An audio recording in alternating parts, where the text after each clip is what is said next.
pourquoi c'est difficile de se marier de nos jours. Alors la première des raisons, c'est l'idéalisation du mariage.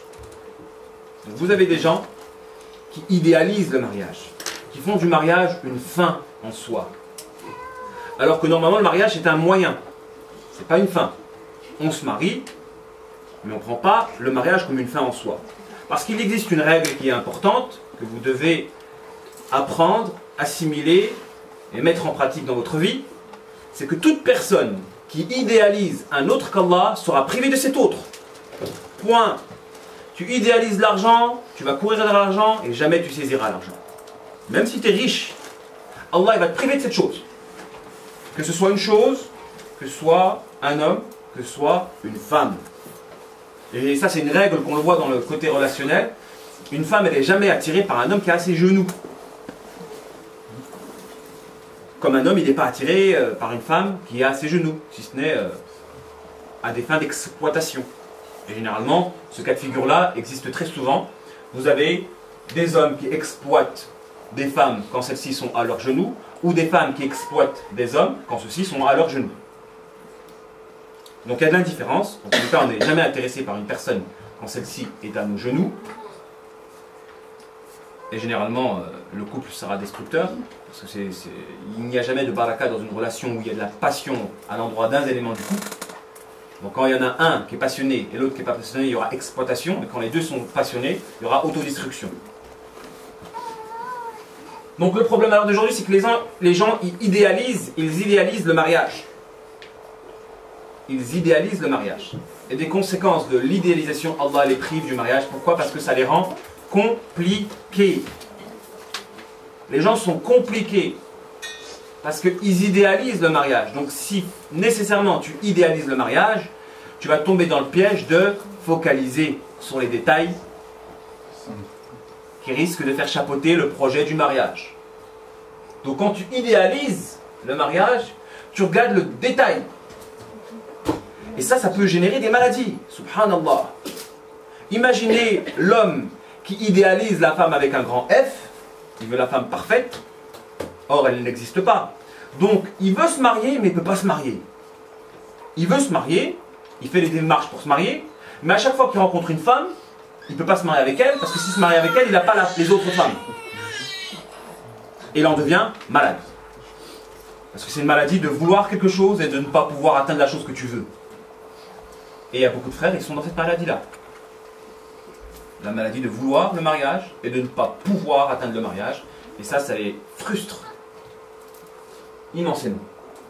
Les conséquences de l'idéalisation. Comprenez que celui qui idéalise quelque chose n'obtiendra pas cette chose-là. C'est une règle. Si vous voulez l'homme avec un grand H, cet homme-là n'existe pas. Donc forcément, quand vous allez avoir un homme avec un petit H, vous allez lui trouver les défauts qui vont vous permettre de vous écarter de lui. Parce que vous vouliez l'homme avec un grand H. Donc comprenez cette règle-là. Il ne faut pas idéaliser. Et généralement, les gens qui idéalisent pas, qui sont simples dans le mariage, ils se marient facilement. Facilement. Alors, nous, on a fait une étude, hein, parce qu'on s'occupait aussi de la présentation des gens, entre eux, au point où on a échoué plusieurs fois. C'est qu'on constatait qu'il y avait beaucoup de gens qui voulaient se marier. Mais il y avait peu de conclusions de mariage. Donc il y a des listes de frères qui veulent se marier, des listes de sœurs qui veulent se marier, il y en a beaucoup. C'est pas ça qui manque. Mais des gens qui passent du stade de je rencontre et je me marie, il y en a très peu. Je me rencontre et à chaque fois, ça se limite à la rencontre, il y a un problème et ça casse. Donc les chiffres c'est quoi? C'est qu'il y a plein de célibataires hommes, il y a plein de célibataires femmes, mais on n'arrive pas à les assembler. Pourquoi? Pourquoi on n'arrive pas à assembler les hommes? Pourquoi on n'arrive pas à assembler les femmes? La question est là. Et l'une des raisons, c'est l'idéalisation. Donc on a plein, on avait des listes, une centaine d'hommes, une centaine de femmes, mais des combinaisons qui marchaient, c'était du 1, 2, 1, 2, 3, 3%, 2% de réussite sur 100 personnes. En gros, alors vous voyez les combinaisons dans les rencontres, que ce soit dans les sites internet ou dans les muqabala enchaînés, etc. le pourcentage de réussite, il est faible, très faible. Pourquoi? Parce qu'on est devenu compliqué. 2014, on est devenu compliqué, autant chez les hommes que chez les femmes. Pourquoi? Parce que les gens n'ont pas pris le mariage comme un moyen, mais comme une fin. Alors que si tu prenais le mariage comme un moyen de te rapprocher de ton Seigneur, eh ben dès que celui-ci vérifie les conditions pour te faire accéder au bonheur que tu as besoin pour être bien avec Allah, alors fonce. Le problème, c'est qu'on a pris pour référence, on a standardisé un mariage qui n'est pas islamique. Notre conception de l'alliance avec le sexe complémentaire, il ne repose pas sur des références islamiques. On est devenu compliqué. On a idéalisé le mariage, parce que c'est vrai qu'en Occident, tout tourne autour de la relation homme-femme. Tout tourne autour de l'idéalisation. Tout tourne autour de relations passionnelles, etc. etc. Donc c'est pas avec ça, et ça fait souffrir. Et ça génère plein de maladies. L'une des secondes raisons qui explique la difficulté de se marier à l'heure d'aujourd'hui, c'est les relations extra-conjugales. Les relations extra-conjugales. Autant avec une femme qu'avec sa propre main, la masturbation. Je signale que la masturbation affecte autant les femmes que les hommes. Et que c'est un a priori, un préjugé que de penser qu'il n'y a que les hommes qui se masturbent. J'ai eu plus de cas de femmes qui se masturbent en thérapie que d'hommes. Donc c'est un fléau qui touche autant les hommes que les femmes. Et il y a une règle qui dit, la jouissance dans l'illicite renforce le démon que l'on a. Si vous cherchez à jouir dans l'illicite, vous allez renforcer votre propre démon. Et forcément, cela va diminuer votre accession au halal. Donc à force d'avoir des relations extra-conjugales, vous rendez compliqué l'accès à une relation conjugale, halal. Donc il y a des gens, s'ils n'arrivent pas à se marier, c'est de leur faute à eux. À force de faire du haram, des péchés, tu renforces ton propre diable, et ton propre diable, tu crois qu'il va te laisser te marier? Quand toute sa force est l'épuisée de tes relations extra-conjugales? Non. Devenez pieux, repentez-vous, arrêtez d'avoir des relations extra-conjugales, et Allah mettra la baraka dans vos projets de mariage. Donc la recherche de la jouissance dans l'extra-conjugal est l'une des raisons qui renforce nos démons et consécutivement qui diminue notre accession au halal. Ça, c'est une raison que beaucoup de gens ignorent. Hein, c'est une raison que beaucoup de gens ignorent. Et à l'heure d'aujourd'hui, je ne vous apprends rien en vous disant que l'illicite est énormément répandu. Comme signe de la fin des temps, la difficulté d'accès au halal et la facilité d'accès au haram. La piété fait défaut à l'heure d'aujourd'hui. Sont devenus rares les gens qui, par respect de la volonté d'Allah, subhanahu wa ta'ala, se maîtrisent et se contiennent. C'est devenu rare. C'est devenu même très très rare de nos jours.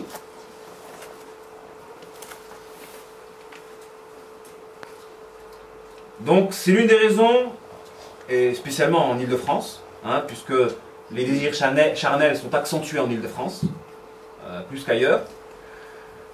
Et c'est vrai que la majorité des péchés à l'heure d'aujourd'hui tournent autour de cela. Et qu'il est intolérable de voir des musulmans pratiquer la prière et accomplir dans la constance des péchés capitaux. Capitaux. À la rigueur, les petits péchés, Allah subhanahu wa ta'ala, il pardonne. Tu fais la prière du Isha, tu fais la prière du Fajr, Allah subhanahu wa ta'ala va effacer, Inch'Allah, tes petits péchés. Mais j'entends par péchés capitaux, voilà, la fornication, l'adultère. Ces choses-là, il est intolérable de voir des musulmans.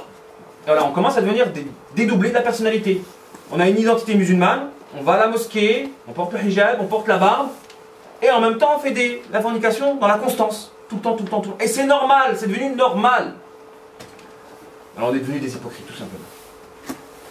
À force de vivre dans une terre d'hypocrisie, on est devenus nous-mêmes des hypocrites.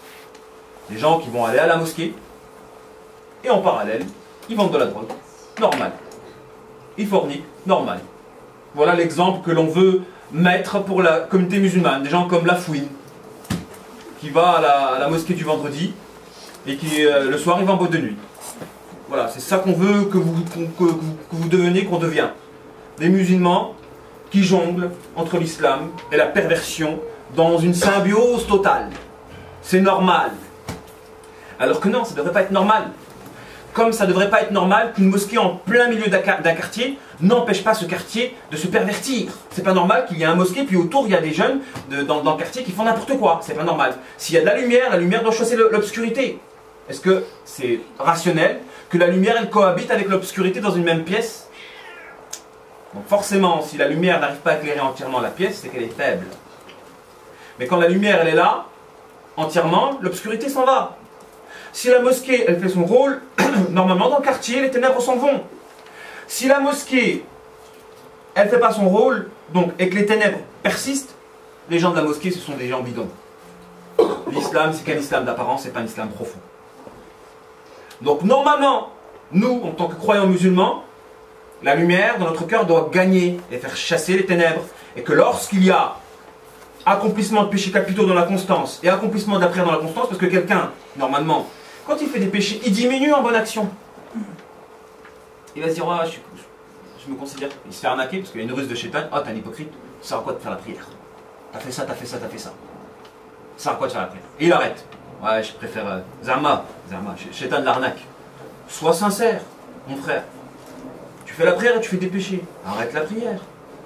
Pourquoi il n'arrête pas les péchés? Sois sincère, mon frère. L'ange va lui dire, sois sincère, mon frère. Continue la prière et arrête les péchés. Ça, c'est Shaitan qui gagne. Sois sincère, mon frère. Arrête la prière et continue tes péchés.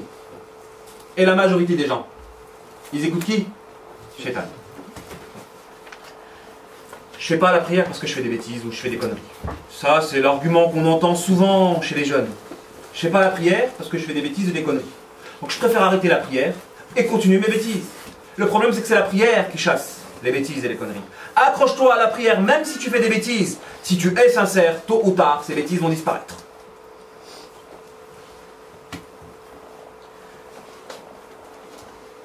Donc normalement, il est intolérable que la lumière cohabite en toute symbiose avec les ténèbres. Parce que normalement, si on est croyant, sincère, lorsqu'on fait un péché, ça prend un coup directement dans notre foi. Et on aura du mal à faire la prière le matin. On va connaître une petite dépression. On va avoir des problèmes relationnels. Parce que Allah subhanahu wa ta'ala, s'il nous aime, nous éprouve directement quand on fait un péché. Dès que vous faites un péché, Allah subhanahu wa ta'ala, pour vous racheter, s'il vous aime, vous éprouve. Et il ne va pas vous éprouver directement peut-être sur vous. Il va vous éprouver sur les choses qui vous tiennent à cœur. Comme il a éprouvé Ibrahim alayhi salam quand il lui a demandé de sacrifier son fils unique, Ismaïl. Il aurait pu demander à Ibrahim, sacrifie-toi à toi-même. Non. La meilleure manière d'éprouver quelqu'un, c'est d'éprouver vis-à-vis des choses qui lui tiennent à cœur. Donc si vous êtes rationnel et intelligent, sachez que lorsque vous commettez des péchés, il y a une répercussion directement sur les choses qui vous tiennent à cœur. Et c'est pour ça Ibn Qayyim al-Jawziyya disait, on voit l'indocilité du serviteur vis-à-vis de son Seigneur dans la désobéissance de son épouse à son égard. Que si vous êtes mauvais avec Allah, votre épouse ne va pas vous obéir. C'est normal. Ibn Qayyim va plus loin, même votre monture ne va plus vous écouter. Par analogie, votre voiture va tomber en panne. Vous allez avoir des problèmes dans vos business, dans votre travail, etc., etc., si votre relation avec Allah se détériore. Allah va vous atteindre dans les choses qui vous tiennent à cœur. Ces choses qui vous tiennent à cœur, vous voulez les préserver? Vous voulez les conserver? Qu'est-ce que vous avez à faire? Réfléchir par 2 fois lorsque vous êtes face au péché. Réfléchissez par 2 fois lorsque vous êtes face au péché.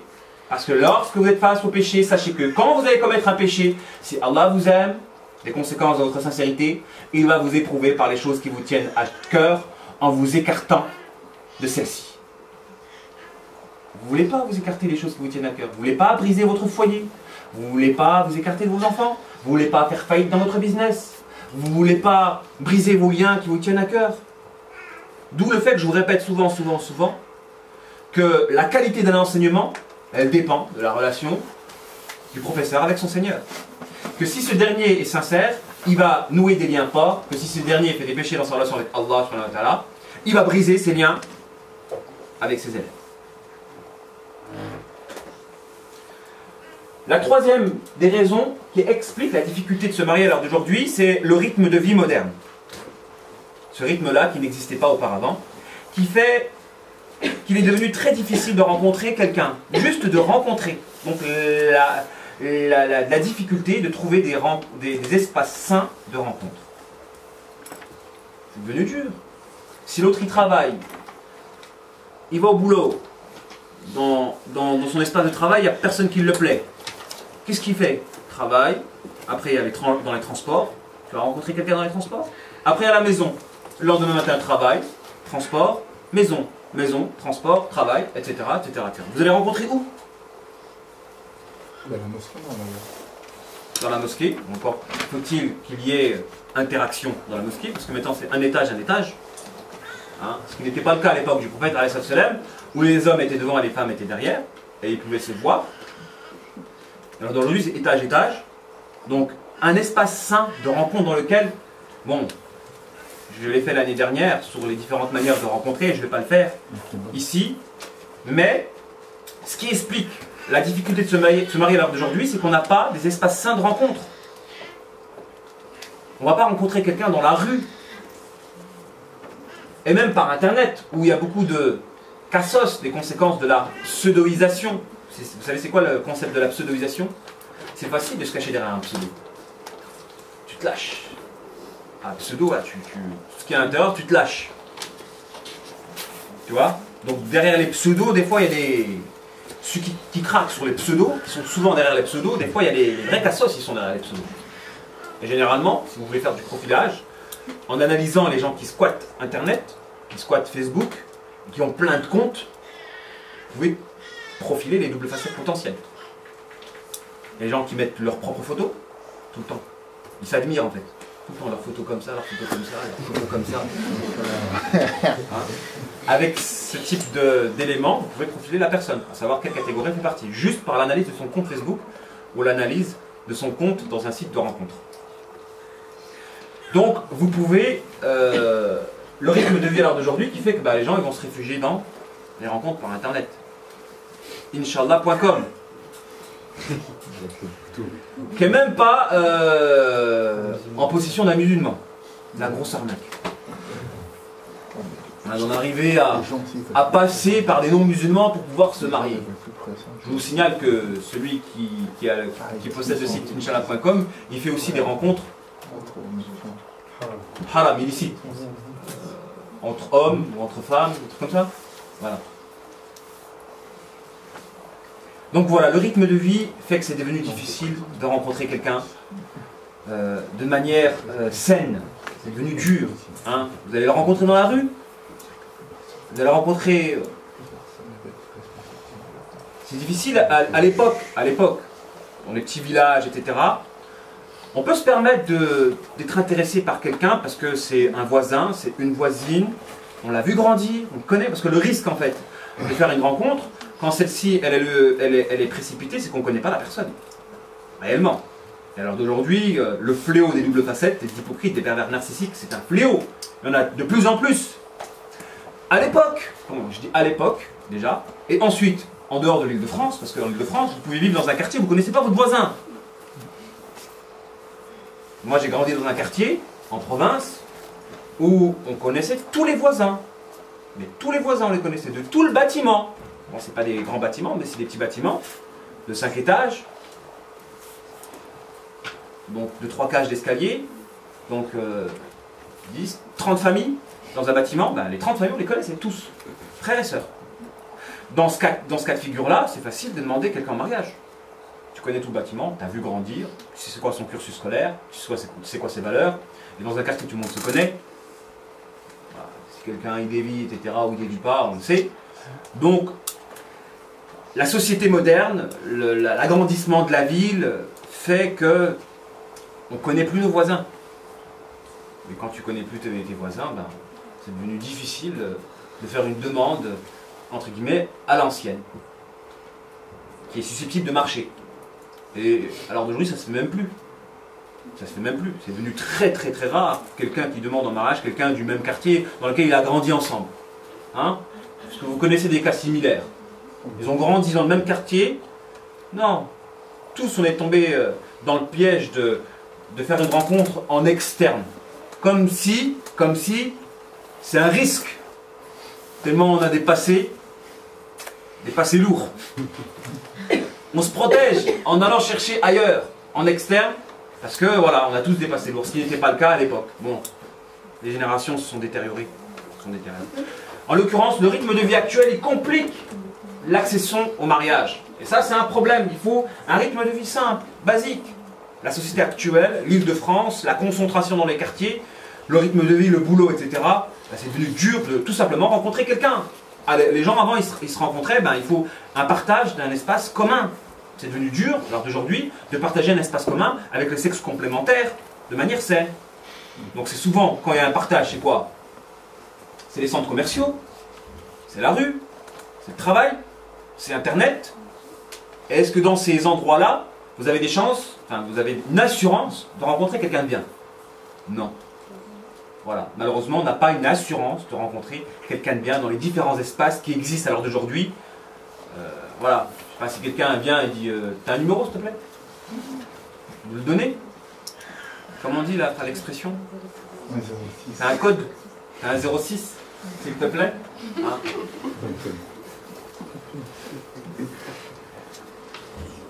Voilà, encore que même des gens bien, ils sont obligés de passer par cette voie-là pour se marier maintenant. T'as un numéro s'il te plaît?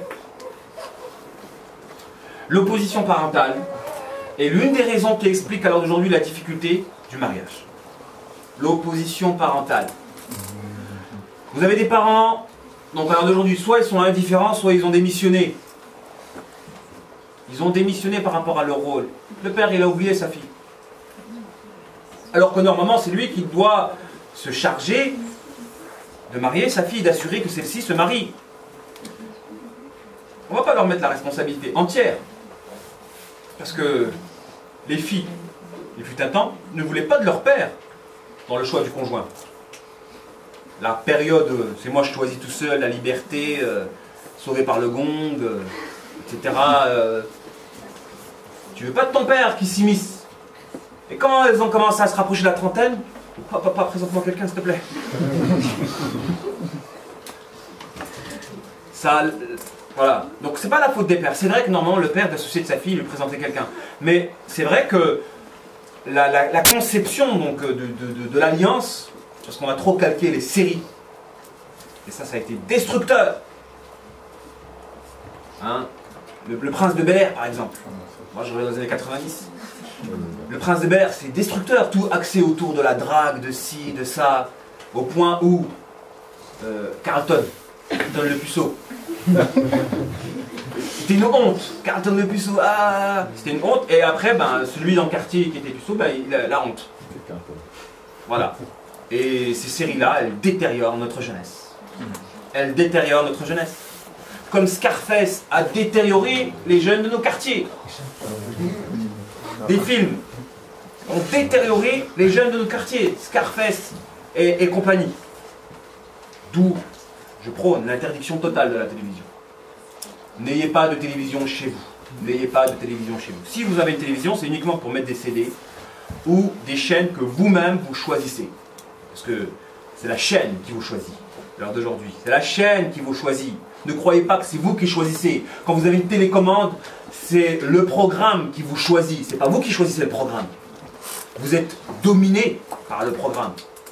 Vous êtes dominé par le petit écran. Parce que quand vous rentrez chez vous et que rien ne bouge, vous avez envie de prendre la télévision pour du mouvement. Les yeux sont attirés par les pubs qui bougent. Mettez-vous dans une gare des RER et quand vous voyez que la pub elle bouge là, vous la regardez même si vous n'avez même pas envie de la regarder. Parce qu'elle bouge. L'être humain, il est attiré par les choses qui bougent. Donc si vous êtes dans une pièce et que rien ne bouge, et le plaisir de la télévision est un plaisir facile. Vous n'avez rien à faire. Vous vous allongez, vous regardez la télévision. Et voilà, vous êtes dans le bonheur. C'est le livre des paresseux, la télévision. Tandis que celui qui lit un bouquin, il réfléchit, il imagine, il développe son imagination. C'est pas pareil.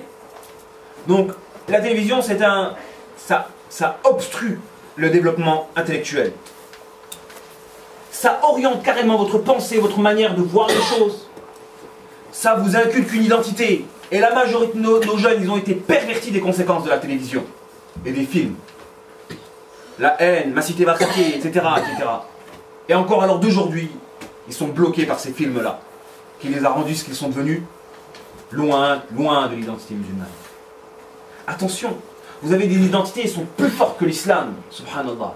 Vous avez des jeunes, ils sont plus partisans de leur quartier que partisans de l'islam et des musulmans. Et ça peut être une des raisons qui peut vous sortir de la religion musulmane. Vous n'êtes plus musulman, vous êtes prêt à donner votre sang pour votre quartier, vous n'êtes pas prêt à donner pour l'islam, vous n'êtes plus des musulmans.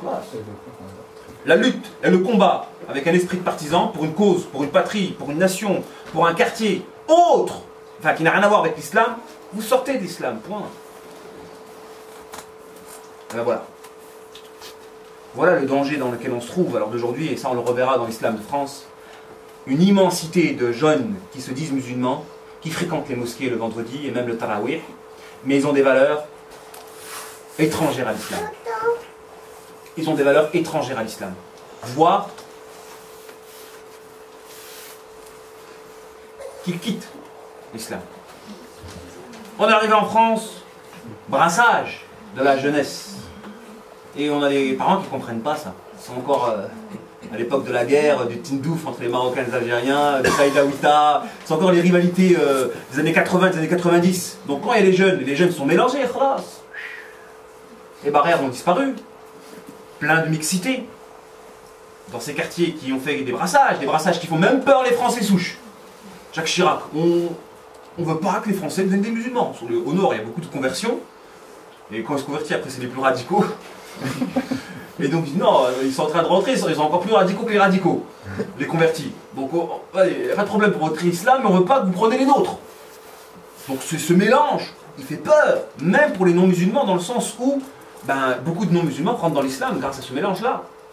Bref, donc il y a une opposition parentale liée à du racisme.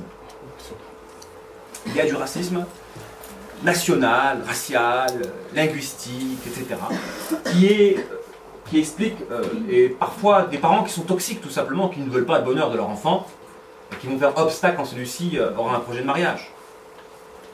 Ou sur la base de principes qui n'ont rien à voir avec l'islam. La question de l'adéquation au niveau de... Comment on appelle ça, forgeron, c'est quoi ça? Les nobles là, nous chez nous c'est ça. Le mot c'est quoi? Les castes. La caste. La condition de l'adéquation des castes, ça n'a aucune origine dans l'islam. Et vous avez ces valeurs qui passent avant la religion musulmane et qui empêchent justement la conclusion de mariage sur la base d'injustice. Et on a des parents donc, qui ont mis les traditions avant l'islam. Donc on se dit, même nos parents, ils sont fautifs dans le sens où ils n'ont pas pris l'islam comme religion. Ils ont dévalorisé par exemple le halal pour le mariage civil. Le halal c'est devenu le fiançailles et le mariage civil c'est devenu le mariage. Il y a une dévalorisation du halal et ça peut même être un acte qui fait sortir de l'islam. Ça peut être un acte qui fait sortir de l'islam. De dévaloriser le halal au profit d'un mariage qui n'a aucune assise doctrinale dans la religion. Et attention à ces imams et ces prédicateurs qui commencent à dévaloriser le halal au profit du mariage civil. Comme si le mariage civil était un mariage aux yeux d'Allah. Non, ce n'est pas un mariage aux yeux d'Allah.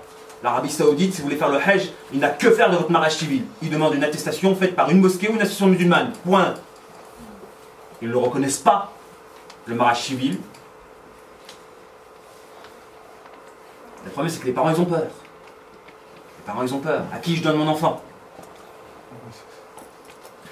Bon, c'est pas le sujet aujourd'hui, mais c'est pas le mariage civil qui va protéger ta fille de l'arnaqueur. Parce que quand celui-ci va arnaquer, qu'il y ait mariage civil ou pas mariage civil, il va arnaquer.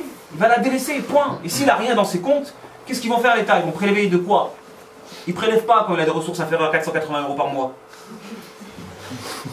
Ils ne peuvent pas prélever de son compte. Hein? Donc c'est la loi française qui va protéger votre fille? Et si vous commencez à penser cela, non. L'erreur réside dans le fait qu'on n'emprisonne pas un conjoint par un mariage civil. On l'emprisonne par la confiance et la justice et la crainte d'Allah. Donc l'erreur, c'est vous. Si vous doutez du conjoint, ne le mariez pas, point. Point. Pas de mariage dans le doute. Le père qui doute du prétendant, il lui impose le mariage civil pour être sûr. Qu'est-ce que c'est que cette philosophie? Tu doutes du prétendant, donne pas ta fille, t'es malade ou quoi? Tu doutes du prétendant, tu lui donnes ta fille. Non. Ta confiance, engage-toi. Et attention, l'arnaque, elle n'est pas uniquement du côté masculin. Il y a aussi des femmes qui arnaquent. Et attention, ce mariage civil, il peut mener à de la mécréance. Parce que la législation musulmane, elle régit les litiges, elle régit l'élaboration de la pension, etc., etc. Et le mariage civil ne défend pas tout le temps les droits de la femme. Parce que dans le divorce, entre guillemets, civil, c'est 50-50. Moi, j'ai connu des sœurs qui travaillent et des hommes feignants, des sœurs qui ont acheté des maisons, des voitures, et au mariage, l'homme y réapparaît. 50-50. La sœur, là, elle dit, je veux pas de civil. Donc quand je dis ça, je ne fais pas la défense, entre guillemets, des arnaqueurs. Je fais la défense de l'islam, point. La défense de la justice, point. Et beaucoup de mariages civils ont plus compliqué les choses qu'autre chose. Je ne vais pas m'attarder là-dessus. Méfiance. C'est pas illicite de se marier civilement. Mais c'est pas ça qui protège. Et dans beaucoup de cas, ça fait plus de problèmes qu'autre chose, ce mariage civil-là. Le halal, se marier aux yeux d'Allah, subhanahu wa ta'ala, avec le wali, avec 2 témoins minimum, avec une dot, avec la demande, c'est ça le mariage halal authentique. Point. Le mariage au nom de la République, avec la photo de François Hollande derrière, c'est un mariage aux yeux d'Allah. Certaines personnes disent, non, cela c'est des dangers pour la religion. Et c'est les partisans de l'OIF et compagnie, et dès qu'il y a un conflit, ils vous disent, allez, réglez vos conflits aux tribunaux. Et ça peut être du coufre. On règle un conflit selon des lois qui ne sont pas islamiques. Et la honte quand vous avez des musulmans qui se font la guerre, jugés par des non-musulmans. Et utilisent l'islam de l'autre pour l'écraser l'autre. Parce que quand c'est la guerre, après tous les moyens sont bons, et là c'est de la mécréance tout court. Tu vas dire, ouais, il était musulman, il va islamiser mes enfants, je veux la garde de mes enfants, etc. Et la loi française, enfin en tout cas la justice française, elle est toujours du côté de ceux qui sont contre l'islam. Et on trouve des couples qui jouent sur ça pour gagner des procès.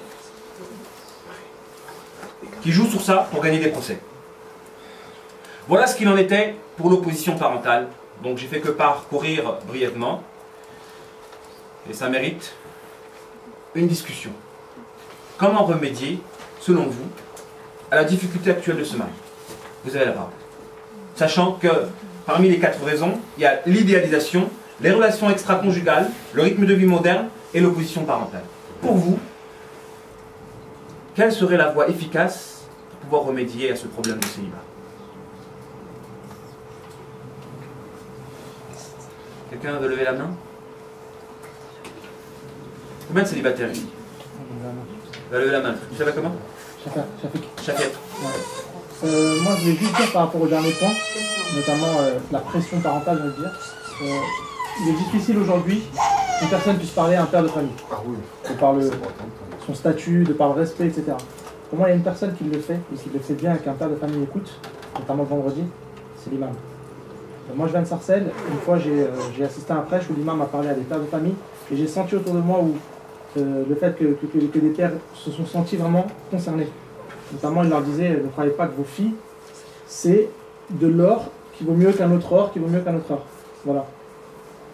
Allez pas donner votre fille à quelqu'un qui, je sais pas moi, qui prétend être riche ou qui prétend avoir un poste... Et de la même tribu. Voilà, ou etc. Faciliter-leur le mariage, déjà que le mariage est difficile en France, etc., etc. Et je pense qu'il faut accentuer en fait le fait que s'il y a bien des personnes qui peuvent faire passer le message, c'est les imams. Très bien.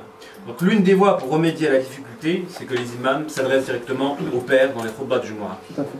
Facilitez le mariage, souciez-vous de vos filles, ne les laissez pas seules. Attention, 20 ans, vous croyez qu'ils ne vont rien faire? Les gens qui se maîtrisent et qui se préservent, c'est devenu rare, des perles rares. En plus, Île-de-France. Les gens se marient à quel âge en moyenne? En Île-de-France? Je sais pas, en tout cas c'est tard. De 13 à 28 ans baisser le regard, je suis pas certain que beaucoup y arrivent. Surtout s'il n'y a pas une éducation islamique, c'est pratiquement impossible. Si tu n'as pas une éducation islamique avec tout ce qu'il y a à la télévision, avec tout ce qu'il y a dehors, et tout ce qu'il y a à l'école, En fait, le mélange, tout ça, c'est pratiquement impossible. Celui qui s'accroche à la religion, oui, c'est comme s'il tenait des braises de feu dans ses mains. Ce que tu vois à la télé, ce que tu vas voir à l'école, dans tes amis, ce que tu vas voir dehors. Et c'est ça qui fait après des problèmes dans les foyers, parce que une erreur, la famille renie, dehors. Dehors. Est-ce que tu as mis en condition tes enfants pour pas qu'ils fassent cette erreur-là? À l'époque, des compagnons, ils se mariaient dès la puberté, donc ils n'avaient pas à gérer ce... L'une des explications, le mariage tôt. Ouais, mais les parents, ils accepteront jamais ça. Il y a des solutions, mais les parents, ils ne peuvent jamais l'entendre. Donc on en revient à un autre problème, c'est les parents. Ah oui, s'opposer à la solution. Ah bah oui. En fait, les solutions idéales, Ils vont dire que t'as un gamin, tu connais dis-nous bien, rien, Shaitan, il construit des problèmes, des impasses. L'objectif de Shaitan, c'est de construire des impasses. Donc forcément, les solutions ne vont pas plaire à tout le monde. Mariage tôt, échange entre imam et les parents. Se référer à ce que conseillait le prophète sallallahu alayhi wa sallam. Par exemple, lorsqu'on agrée le comportement à la religion de quelqu'un, qu'on l'accepte, il a dit aussi sallallahu alayhi wa sallam, que le meilleur mariage est le mariage le plus simple. Par exemple, il y a des gens qui viennent demander en mariage, le père il va demander une machine à laver. Et il va dire voilà, pour reprendre ma fille, alors que la dot elle lui revient pas. Donc on a délaissé, en fait, je pense, le réel problème, c'est qu'on a délaissé ce que le prophète sallallahu alayhi wa sallam a donné parce qu'on se trouve une excuse que c'est plus notre époque. Donc il faut s'adapter, alors que le prophète sallallahu alayhi wa sallam, ils ont parachevé la religion à l'époque du prophète sallallahu alayhi wa sallam, et elle les continue jusqu'à maintenant en fait. Malgré que c'est plus difficile de s'y conformer, mais je pense que c'est dans le délaissement de la sunna du prophète sallallahu alayhi wa sallam. Enseigner, très bonne solution. On doit renseigner aux gens le mariage, l'éthique du mariage. On peut dire ça à ton père, tu vas voir. Voilà. Enseigner l'éthique du mariage, c'est le remède par excellence. Si dès l'enfance, les enfants, on leur enseigne l'islam authentique, ils n'auront pas de soucis. Le problème, c'est qu'on est ignorant de l'islam authentique et de relations hommes-femmes. Forcément, on va tomber dans des pièges. Oui, Sabrina? Alors c'est vrai qu'il y a des parents qui sont devenus des missionnaires. Bon, il y a un choc des cultures et tout ça parce qu'il y a un arrivage, un brassage, etc. Mais il y a aussi ce que j'ai remarqué en tant que fille unique. J'ai remarqué quand même que les frères, ils ne se soucient pas assez de leurs sœurs pour les marier et vice-versa. Et normalement, on devrait, moi si j'avais un frère, je me soucierais de trouver quelqu'un pour lui, comme j'aimerais que mon frère se soucierait pour moi. Très bonne intervention de la sœur. Si les pères ils sont des missionnaires, parce qu'ils sont vraiment des missionnaires, les frères, est-ce que vous pouvez être bien dans votre peau alors que vous avez une sœur de 25 ans célibataire? Est-ce que vous pouvez être bien dans votre peau alors que vous avez une sœur de 25 ans, de 30 ans célibataire, de 35 ans célibataire, sachant qu'elle souffre d'être célibataire. Après bon, si elle ne veut pas se marier ou elle fait des bêtises, etc. Mais est-ce que vous pouvez être bien dans votre peau? Normalement, un croyant authentique, il n'est pas bien. Elle a mis le point sur une chose qui est très importante. Un croyant authentique, il ne peut être pas bien de voir sa sœur célibataire. Et il doit avoir un échange, etc. Présente-moi le frère avec qui tu es pour que je vois s'il y a possibilité que vous vous mariez, ou moi je vous marie, je te trouve quelqu'un, etc. Le frère doit bouger. Il ne doit pas laisser sa sœur célibataire. Et vice-versa. Et vice-versa, oui. En fait, je pense qu'il y a aussi une pudeur mal placée dans la communauté musulmane envers, par exemple, les enfants avec les parents ou les frères et sœurs entre eux. Il y a une pudeur mal placée, ça veut dire que la personne, elle peut ne pas être pudique à l'extérieur, etc. Mais au sein de la maison, pour avoir ce genre de discussion-là, elle va avoir du mal, elle va avoir honte, elle va avoir vraiment une pudeur mal placée. Très bien. Franchement, le concept de pudeur mal placée, voilà. C'est une arnaque du chétan. Hein, c'est une arnaque du chétan. De vouloir et d'aspirer au mariage, c'est bien. Pourquoi vous avez honte? Attends, t'es un peu... T'es chaud là. Non, c'est pas parti. Vas-y. Non, mais- Je me rappelle l'idée, il faut que je n'oublie pas, la pudeur mal placée. Non, mais en fait, non, mais ce que je disais, parce qu'en fait, les gens, ils se méfient tous un peu l'un des autres, donc ce qui fait que les présentations, c'est un peu compliqué, parce qu'on ne veut pas être le responsable. Si jamais ça se finissait mal d'en être le responsable, en fait, on prend la culpabilité. Donc il y a beaucoup de gens, il y a de la méfiance. Les gens, de toute façon, les musulmans se méfient tous l'un des autres. Pour continuer dans le concept de la pudeur mal placée, donc vous avez des gens qui vont nous critiquer. Moi, par exemple, si je peux accélérer au mariage, j'accélère au mariage. Je vois quelqu'un, je dis bon, toi, tu es célibataire, je te présente quelqu'un direct. Moi, je fonctionne comme ça. Et j'assume entièrement cette philosophie. Ah, les gens, ils viennent à l'association pour se marier. Alhamdulillah, oui. C'est une adoration de l'islam, c'est une obligation. Verbe impératif dans l'islam, quand Allah utilise un verbe impératif dans le Coran, c'est obligatoire. Marier les gens, c'est obligatoire. C'est quoi cette pudeur mal placée de certains frères qui disent oh, les gens ils vont pour se marier? Tu vois? C'est quoi ce. C'est de l'hypocrisie tout simplement. Oh, les gens ils vont pour se marier. En fait, ils veulent faire passer les gens pour des gens qui viennent uniquement pour le mariage et qui ne viennent pas pour la science. En gros, mettre en évidence l'hypocrisie de la chose. Ça, c'est satanique. Point. Aspirez au mariage. Si par le mariage, vous prenez comme un tremplin pour vous rapprocher davantage d'Allah subhanahu wa ta'ala, c'est une adoration et c'est noble. Et moi, je critique ces gens qui sont courageux pour faire le haram, mais qui ne sont pas courageux pour faire le halal. Qui assument le haram, mais qui n'assument pas le halal. Allah, le regard d'Allah, était-il inférieur au regard d'une créature ou à votre propre regard? Le regard d'Allah, vous avez fait le halal. Faire le halal, c'est une adoration. La copulation dans le halal, c'est des récompenses que vous gagnez. Le halal, à l'heure d'aujourd'hui, il a été amoindri. Même si vous faites 10, 15, 20 halal, tant que vous faites 20 halal dans le halal, c'est un halal.